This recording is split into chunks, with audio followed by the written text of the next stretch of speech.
gözümü, devirmen de gözümü, seni kallayı unutayım, seni kaçır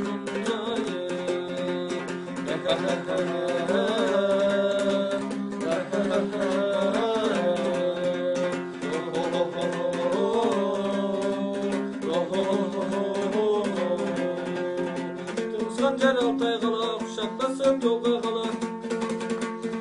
Aşığım dep aytıp edettiğimiz bir jakсы bala. Seni kalay unutayım, seni kaçıp unutayım.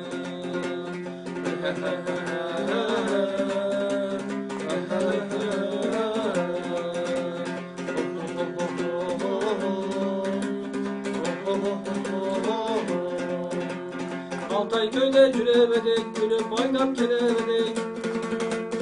Aşığım dep davul salıp, çarelerge veremedik. Seni kalay unutayım, seni kaçıp unutayım.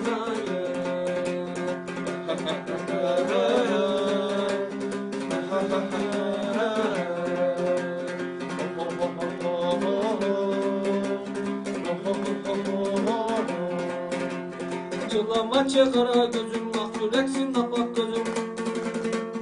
Yüreğimin cartısı kılıp döktüğümüz bir ömür özüm. Seni kalay unutayım, seni kaçıp unutayım.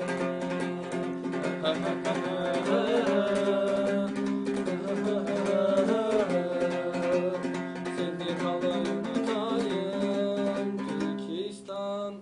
Seni kalay unutayım. İşte bu.